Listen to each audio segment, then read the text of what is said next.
ipinagutos ni Pangulong Ferdinand Marcos Jr. Kagabi ang masusing investigasyon sa mga naiulat na putok ng baril sa loob ng Senado at kasabay naman ng paglilinaw na walang direktiba mula sa pamahalaan na arestuhin si Senator Bato de la Rosa. Sa isang video statement, sinabi ng Pangulo na binantayan niya ang insidente sa loob na mahigit 2 oras at nakipag-ugnayan siya kina Interior Secretary John Vic Remulla at NBI Director Melvin Matibag na kapwa tumangging sangkot ang kanilang hanay sa pagpapaputok ng baril sa loob ng Senado.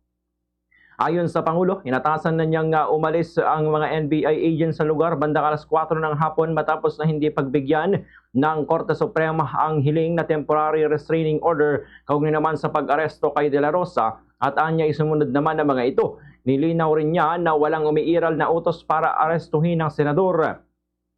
Kasabay nito, nagsagawa ng joint investigation ang Senado at PNP upang matukoy kung ang mga putok ay bunga ng aksidenteng engkwentro o sadyang panunulsol ng kaguluhan.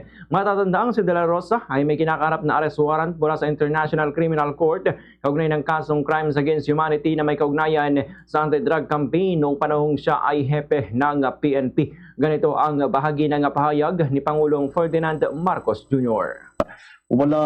Wala pong instruction kahit na kanino na hulihin si Senator Bato. At ang nangyari, ang NBI, sinabihan ko nung lumabas yung resolution ng Supreme Court, mga alas 4 yung kaninang hapon, ay sinabi ko, umalis na kayo dyan. Nag-comply naman sila. Kaya nung kausap ko si Director Matibag, sabi niya walang NBI doon, nandito lahat kami sa opisina.